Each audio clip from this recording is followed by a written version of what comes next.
So, this is going to be a kind of an interesting video in my opinion, and this is something that, I don't know, seems a little foreign to me, the whole talking to a camera thing, talking about my mental processes and talking about just things that were going through my mind when I did a jump.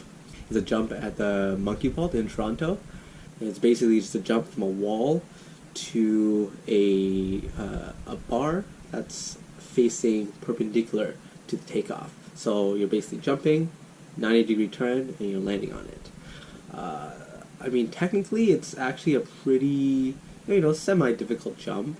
But for me, it was more of a mental challenge. It was scary. It was a very scary jump, and this video is going to be me talking about either my mental process or just what went through my mind when I was thinking about attempting this jump and when I was actually, doing the jump. So I guess for the people that don't know me very well, my name is Benjamin Priadam-Cole. I've been training parkour, free running, more ADD, I don't know, whatever you want to call this thing that we do. I've been training it for about 10 years. So I started somewhere in 2017. I don't really have an exact date because I just didn't keep track. I was one of those kids that didn't really have, anybody to show them how to train. I just, was trying to copy the Prince of Persia, and, just through imitating just his super unrealistic wall runs. I came across, videos on YouTube, of David Bell, Sébastien Foucault. I came across, what was it? It was a TV spot on MTV. It was with Levi Van Muhlenberg, I think that's his name, and that was the first time I heard of this thing called free running. And from there, me and one of my friends, we researched, okay, cool, this thing called free running. Oh, there's also this thing called parkour. Yeah, and, that's sort of when I started. I wouldn't say I train as hard as a lot of people, but it's something that it's been a part of my life for, at this point, 10 or more years. So it's something that's super important to me and something that I feel like has affected my life positively for the better. And if I didn't have parkour in my life, I really don't know where I would be. Parkour is one of those things that it really defines my life, and if I didn't have it, I don't know, what I would be. So, fast forward 10 years, I'm here at the Monkey Vault, and I'm doing this jump. Out of everything that people tend to do in parkour, I would say the standing precision jump is the most comfortable movement for me. I mean, I wouldn't say I'm super great at them compared to some people that I've seen, but I would say compared to my vaults or my climb ups or strength, standing precision jump is probably the thing that I find the most comfortable. Therefore, I am the most comfortable in pushing myself in that area of movement. So because of this, it actually might be a surprise to you when I say that I actually haven't been training precision jumps to rails or bars for a very long time. I probably started doing precisions onto rails at the most 2 years ago. I probably really started training them in 2016, which is actually crazy because I've been doing precisions for 8 years of training, and I only started jumping to rails 2 years ago.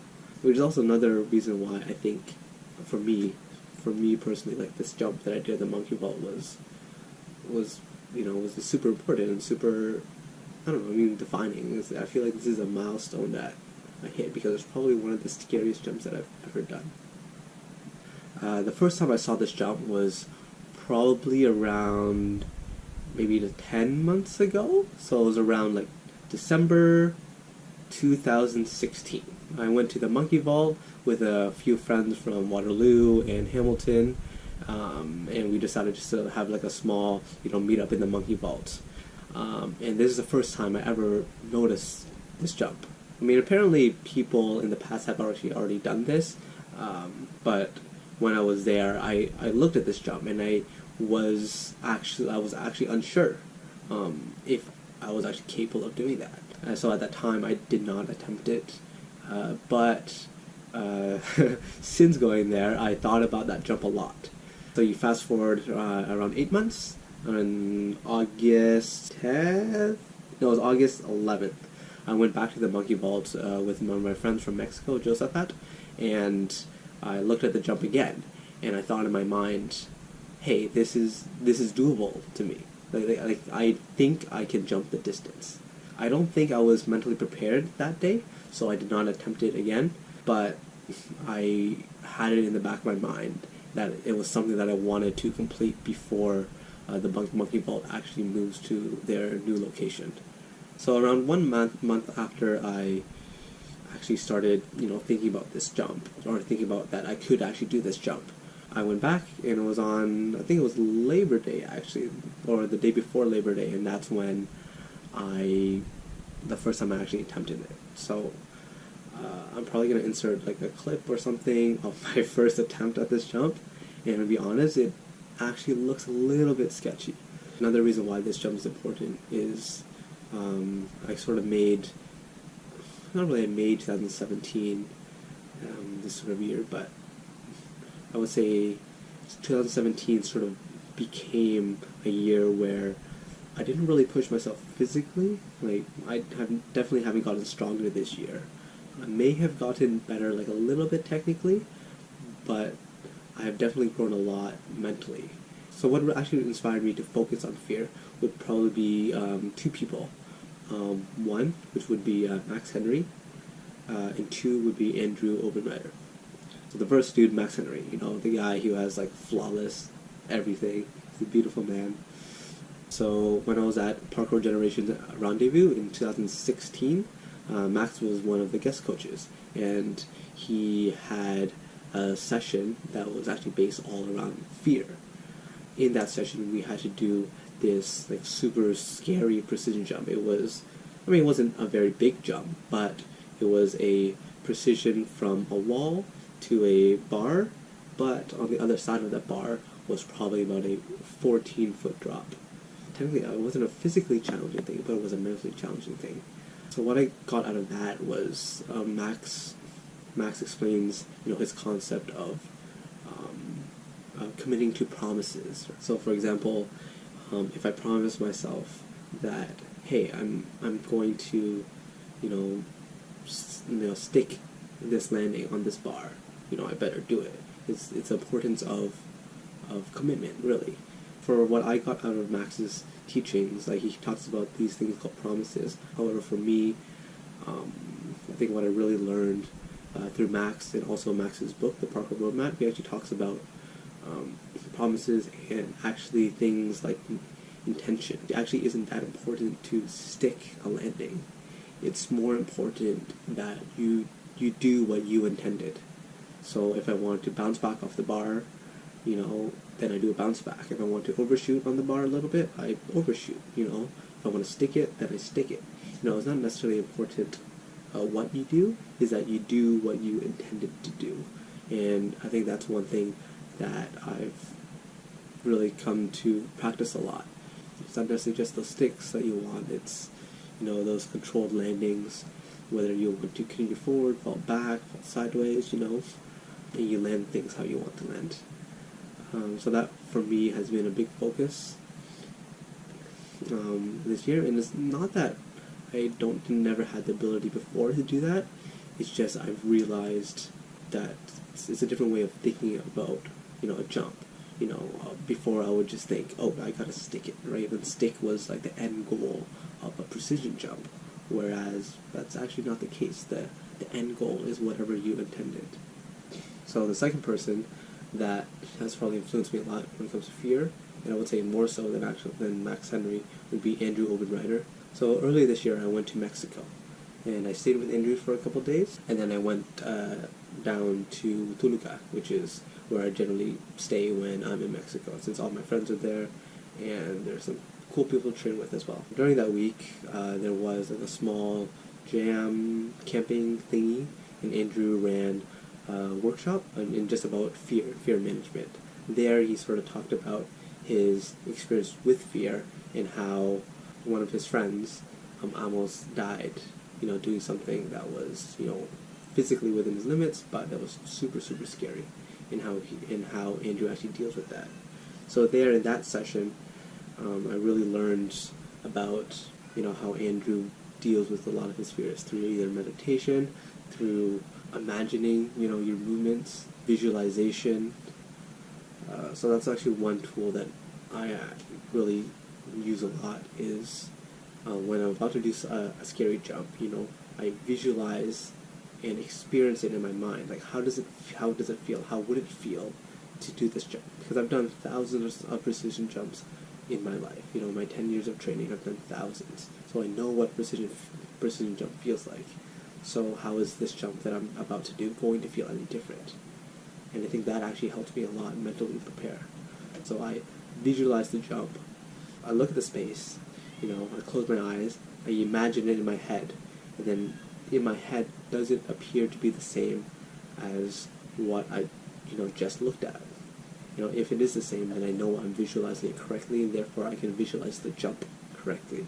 So that's something that you can actually see me do when I do this monkey vault jump, this scary jump in this gym. You see me standing there. I stand there, I close my eyes, and I think about that jump. I open my eyes, I look at the jump, and then I close my eyes, and then I visualize it. And then I open my eyes back up. Is what I visualize exactly the same as what I see in real life? I do that repeatedly until my visualization of the space is almost identical to what I have in my mind. And when I have that, I visualize the actual actions. I use my past experiences to imagine how it would feel like to actually do and land the jump. And that's basically my process now. There are probably some flaws with it, but for the most part, it actually works really, really well for me. So what's cool about this jump was really my mental process behind it. As I told you before, how I visualize it, and I did that both times. So the first day, which was on September 3rd, is the first day I actually attempted this jump, and it was scary. It was very, very scary, and it took me around 2 hours to actually work up to first attempt this jump. What actually made me feel comfortable doing is that in my mind, I broke it down to steps. Okay, step 1, can I make the distance? At first, when I was looking at it, I thought maybe. That was actually my thought. I thought maybe I can make this jump. But when I looked at it a bit more, I realized, yes, I can make the distance. I was confident I can make the distance.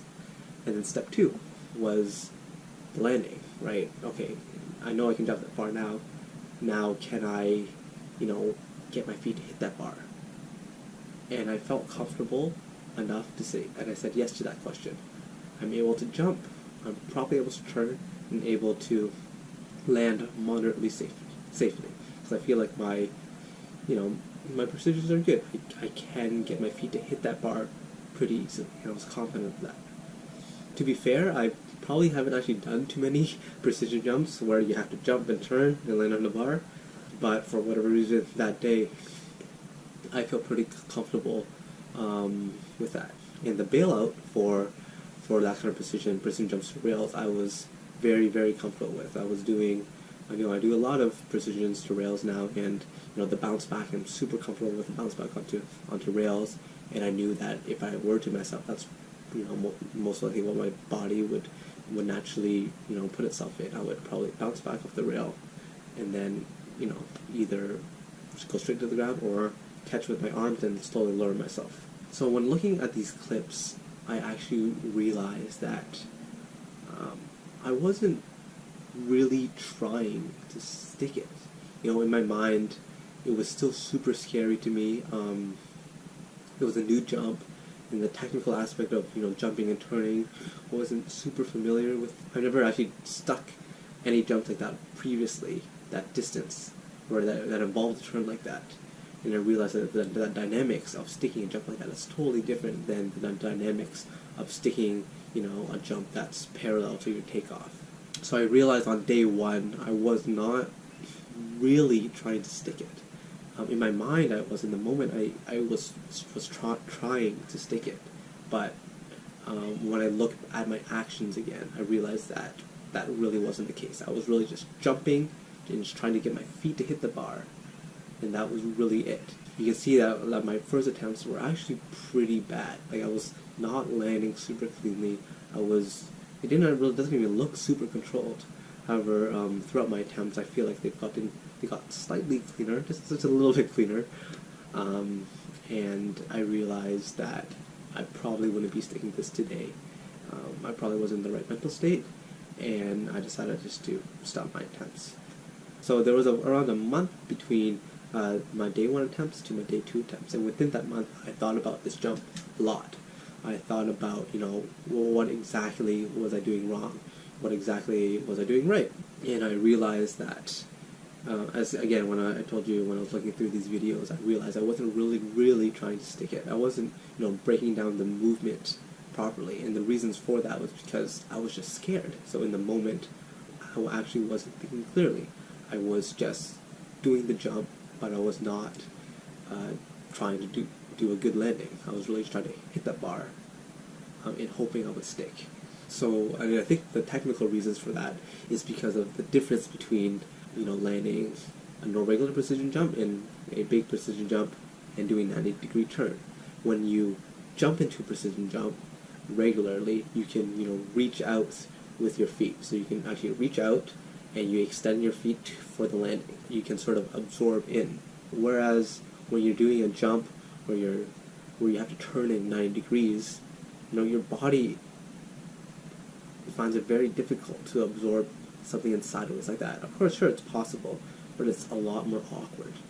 And another reason it makes it difficult is because even if you can absorb it in sideways, you generally sit back into the landing. And if you sit back into the landing while going sideways, you realize that your balance actually shifts down towards your butt because you're bending down, right? So your weight is actually shifting backwards when you try to absorb that landing when you're jumping sideways.